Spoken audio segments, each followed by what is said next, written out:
Pour ta scolarité, quel élève tu étais? Alors, petite, j'étais une élève très sage. Et à l'adolescence, je pense que j'ai été moins sage parce que j'étais un petit peu marginale et un petit peu révolutionnaire en cours, surtout dans les matières qui ne me plaisaient pas parce que je suis allée dans une section scientifique et tout ce qui était, on va dire, plus philo. En fait, j'avais besoin de choses justement, et c'est là où c'est de nouveau cette dualité. J'avais besoin de choses comme les maths cartésiennes, carrées, scientifiques. Et tout ce qui était à côté français, philosophie, c'est pas que ça me plaisait pas, c'est que c'était plus flou. Et de ce fait, des fois ça m'agaçait. Donc j'ai pu avoir une période où j'étais un petit peu rebelle. Seconde, ma première terminale aussi, puisque j'en ai fait deux, avec une période où on n'a pas envie de travailler du tout. Et donc j'étais beaucoup moins sage que petite. Après ça, c'est assez. Donc tu as eu le bac? Oui, j'ai eu le bac. Et après le bac? Alors après le bac scientifique, donc j'étais en D. Le problème, c'est que tous mes collègues partaient en médecine et moi, je crains le sang. Du coup, je suis partie faire un double DUG allemand-anglais. Je suis rentrée à la fac de lettres puisque j'étais en parallèle sur les études de danse, mais c'était pas tout à fait construit dans la mesure où les diplômes étaient très flous et en création. Donc j'ai fait un double DUG allemand-anglais à la fac, à l'université Paul Valéry. Enfin, j'ai commencé le double DUG. Je n'ai pas été à terme parce que ça ne me plaisait pas. Je voulais faire de la langue proprement dite et je ne faisais pas du tout de la langue. Je faisais de la géographie sur les pays, enfin, plein de choses à côté. Et j'étais déçue parce que à la base, je voulais faire hôtesse de l'air. Donc je voulais rentrer à l'école d'hôtesse de l'air, mais il fallait avoir 21 ans révolus. Et lorsque j'ai eu mon bac, même en repiquant, comme je suis de fin d'année, j'avais 19 ans, quoi, 18-19 ans. Du coup, je suis partie en fac parce que je ne savais pas où aller. Ça n'a pas été concluant. Et après, je suis revenue vers la danse. Et là, ça a été concluant. Alors, est-ce que tu peux nous parler de ta formation de danseuse, de prof de danse? Du coup, à 19 ans à peu près, je suis rentrée donc pour le brevet d'état d'éducateur sportif au CREPS de Montpellier parce qu'il n'y avait pas encore le diplôme d'état de professeur de danse. Donc j'ai eu mon brevet d'état d'éducateur sportif qui s'appelait donc EGDA. C'était ouais, vers la vingtaine. Suite à quoi le diplôme d'état a été créé quelques années, je ne sais plus, après, oui. Je suis rentrée au CREPS de Montpellier à nouveau pour le diplôme d'état. Et j'ai eu mon diplôme d'état, je ne sais plus si c'est 1992 ou 93. J'enseignais en même temps, en parallèle avec mon brevet d'état et mon diplôme d'état, sur Lopian et sur Villeveyrac. Et puis, suite à ça, donc en 1999, j'ai été passer mon certificat d'aptitude à l'enseignement de la danse en conservatoire. Et là, j'allais sur Paris et suite à quoi j'ai passé le concours de la fonction publique territoriale. Et c'est là qu'on m'a proposé un poste sur le conservatoire de Tarbes, dans les Hautes-Pyrénées.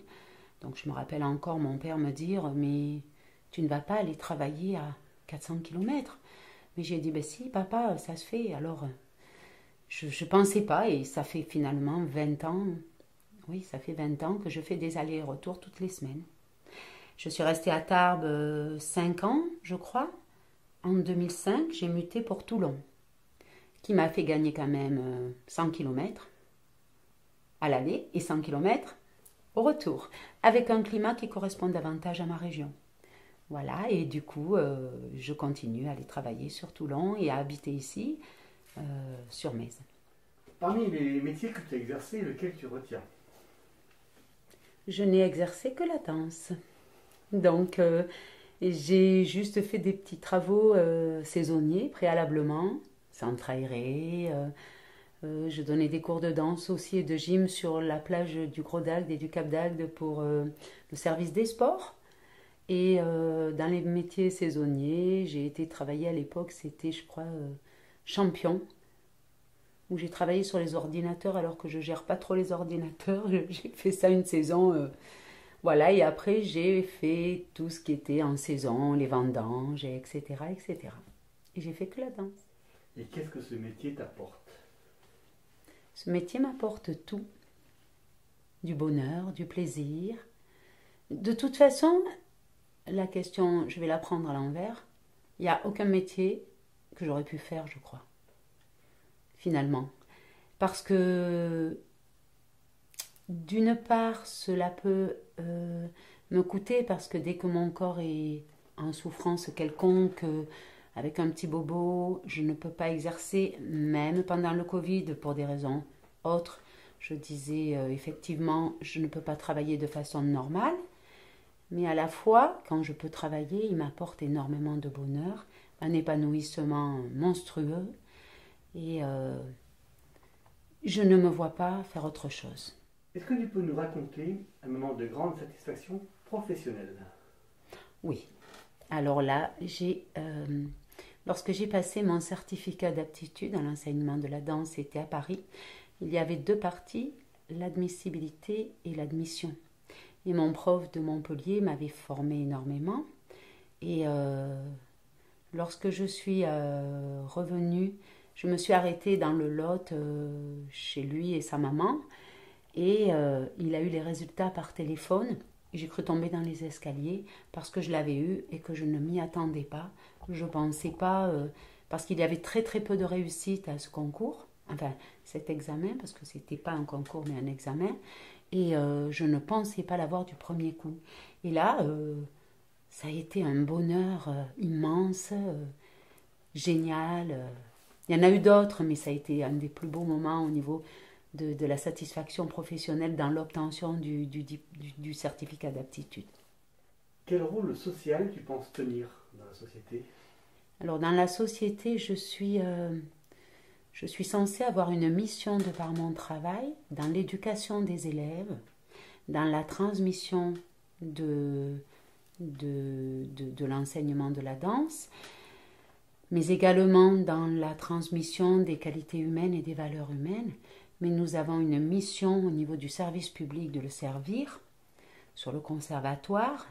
Donc, par rapport à l'enseignement des disciplines artistiques, nous devons véhiculer certaines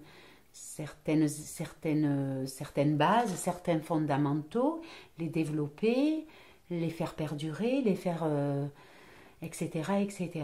Et plus sur le plan associatif sur Metz, je pense que je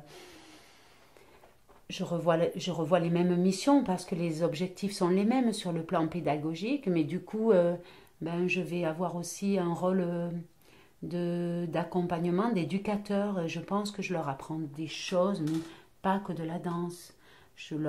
J'espère être un exemple quelquefois de certaines choses, de certaines valeurs, mais aussi dans la relation, dans l'échange, parce que moi j'apporte aux élèves, mais les élèves m'apportent, et j'essaie de le leur dire afin qu'ils sachent que ça va dans les deux sens, qu'il n'y a pas que le professeur qui apporte à l'élève, mais que l'élève apporte aussi beaucoup.